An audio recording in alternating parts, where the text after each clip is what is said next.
మంచిర్యాల జిల్లా గూడెం సత్యనారాయణ స్వామి ఆలయం అభివృద్ది పనులకు ప్రభుత్వం నిధులు కేటాయించింది. ఇవాళ అభివృద్ది పనులకు ఉప ముఖ్యమంత్రి బట్టి విక్రమార్క శంకుస్థాపన చేయనున్నారు. మరింత సమాచారం మా ప్రతినిధి మణికేశ్వర్ ప్రత్యక్ష ప్రసారం ద్వారా అందిస్తారు. ప్రసన్న, ఇవాళ ఉమ్మడి ఆదిలాబాద్ జిల్లాలోని ప్రధానంగా మంచిర్యాల జిల్లా పరిధిలోకి వచ్చే దండేపల్లిలోని గూడెం గుట్టలో ఉన్న శ్రీ రమా సత్యనారాయణ ఆలయ చరిత్రకు ఒక మరో ఘట్టం ప్రారంభం కానుంది. ఆ గోదావరి పుష్కరాలు వస్తున్న సందర్భంలో ఈ ఆలయాన్ని పునర్నిర్మాణం చేపట్టాలని చెప్పి ప్రభుత్వం నిర్ణయించింది. దానికి అనుగుణంగానే ఈరోజు మరి కాసేపట్లో డిప్యూటీ సీఎం మల్లు బట్టి విక్రమార్క సహా మంత్రులు అడ్లూరి లక్ష్మణు, కొండ సురేఖ లాంటి వాళ్ళు, అట్లా స్థానిక ఎమ్మెల్యే శ్యామ్ ప్రేమ్సాగర్ రావుల నేతృత్వంలో ఈ కార్యక్రమం జరుగుతుంది. ప్రభుత్వం దీనికి దాదాపు 70 కోట్లు మంజూరు చేసింది. మనం చూడొచ్చు, వెనుకకు గోదావరి నది ప్రవహిస్తుంది. ఉత్తర తెలంగాణ ఇది అరసవల్లిగా ప్రసిద్ధి పొందింది. ఆంధ్ర ఎట్లయితే అరసవల్లి సత్యనారాయణ స్వామి ఎట్లని ఇక్కడ ఉత్తర తెలంగాణ ఇది అరసవల్లిగా ప్రసిద్ధి చెందింది. దానికి అనుగుణంగానే గోదావరి పుష్కరాల సందర్భంలో దీన్ని అభివృద్ధికి తీసుకురావాలని చెప్పి ప్రభుత్వం నిర్ణయించింది. ఒక బాసర నుంచి మొదలుకొనైతే ఉమ్మడి ఆదిలాబాద్ జిల్లా బాసర, నిర్మల్ జిల్లా సరిహద్దు నుంచి బాసర మొదలుకొని ఇక్కడ మంచిర్యాల జిల్లా పరిధికి వచ్చే గూడెం సత్యనారాయణ స్వామి ఆలయం వరకు గోదావరి నది ప్రవహిస్తుంది. ఈ నదీ పరివాహక ప్రాంతాన్ని కూడా గోదావరి పుష్కరాల సందర్భంగా తీర్చిదిద్దాలని, భక్తులకు కనువిందు చేయాలని అన్ని విధాలుగా ఏర్పాటు చేస్తామని రాష్ట్ర ప్రభుత్వం నిర్ణయించింది. దానికి అనుగుణంగానే ఈ ఆలయ పునర్నిర్మాణం కోసం దాదాపు 70 కోట్లను మంజూరు చేసింది. గత నెలలో రాష్ట్ర ముఖ్యమంత్రి రేవంత్ రెడ్డి ఆదిలాబాద్ జిల్లా పర్యటనలు కూడా ప్రకటించారు. దాంట్లో భాగంగానే ఇవాళ బట్టి విక్రమార్క వచ్చి దీనికి భూమి పూజ చేయనున్నారు.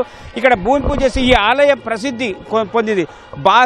నది గర్భం కొట్టే బాగా ఎత్తు ఉంటుంది. దాదాపు ఇక్కడ రకరకంగా చెప్పాలంటే తిరుపతి 7 కొండల మెట్లు ఎక్కినట్టుగా ఈ ఆలయానికి రావడానికి వస్తుంటారు. ఇక్కడ సత్యనారాయణ వ్రతం చేస్తే కోరిన కోరికలన్నీ నెరవేరుతాయనేది భక్తుల విశ్వాసం. పైగా ఇక్కడ అన్ని చదువులకు కానీ, అట్లాగే కుటుంబ సమస్యలకు కానీ, లేదా భవిష్యత్తు బాగుండాలనే దానికోసం కూడా ఉత్తర తెలంగాణలో ఒక ప్రసిద్ధి పొందింది. ఇటు అక్కడ కరీంనగర్ మొదలుకొని ఇక్కడ ఆదిలాబాదు, ఈ మధ్యన గోదావరి పరివాహక ప్రాంతం ఉన్నది. దీని పక్కన అటు రాయపట్నం పక్కన ధర్మపురి క్షేత్రం ఉంది. ధర్మపురి క్షేత్రం, రాయపట్నం, గోదావరి ఇటు దాకితే ఇది గూడెం గుట్టగా ప్రసిద్ధి పొందిన శ్రీ రమా సత్యనారాయణ ఆలయం ఉంది. ఈ పవిత్ర ఒక రకంగా చెప్పిన త్రిలింగ సమేతంగా అన్న భావన కలుగుతుంది. గోదావరిలో స్నానం చేసి, పుణ్య స్నానం చేసి ఇక్కడ మొక్కులు తీసుకుంటే అనుకున్న కోరికలన్నీ నెరవేరుతాయని అనాదిగా వస్తుంది. బాసరలో వ్యాసమార్చిని మొదలుకొని ఈ గోదావరి నదీ పరివాహక ప్రాంతం అన్న ఆకోవలకే వస్తుంది. దానికి అనుగుణంగానే దీని ఇక్కడ స్థానికులు కూడా పెద్దపేట వస్తారు. ప్రతి సంవత్సరం ఇక్కడ ప్రతిరోజు వందలాది సత్యనారాయణ వ్రతాలు నిర్వహించుకుంటారు. ఇక్కడ రమా సత్యనారాయణ స్వామి ఉన్నారు.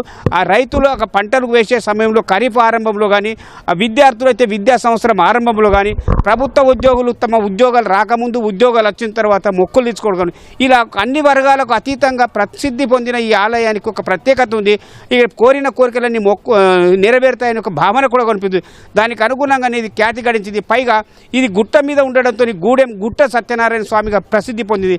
దీన్ని ఇప్పటి వరకు ఈ ఆలయం అంతా చిన్నగా ఒక గుడి గోపురంతో ఉంది. అక్కడక్కడ కొన్ని భక్తులకు కొంత అసౌకర్యంగా ఉంది.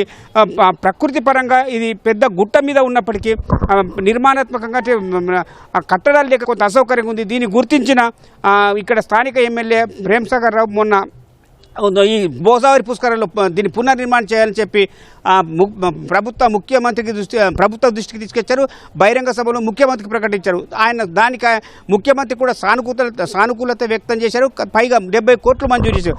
మరి కాసేపట్లో ఈ 70 కోట్లతో చేపట్టే ఈ పనులకు భూమి పూజ జరగనున్నది. వచ్చే పుష్కరాల కల్లా దీన్ని పూర్తి చేయాలనే భావన కనిపిస్తుంది. ఈ కార్యక్రమం అయిన తర్వాత ముఖ్యమంత్రి మంచిర్యాల జిల్లాలకు వెళ్ళి తొలిసారిగా సింగరేణిలో కారుణ్య నియామకాల కింద 335 మంది సింగరేణి ఉద్యోగులకు ఉద్యోగ నియామక పత్రాలు అందజేసే పరిస్థితి కనిపిస్తుంది. ఇది ఇక్కడ తాజాగా ఇవాళ ఉప ముఖ్యమంత్రి బట్టి విక్రమార్క సహా మంత్రుల పర్యటనకు సంబంధించిన అంశం. కెమెరామెన్ కిరణ్తో మణి, ఫోటో స్టూడియో.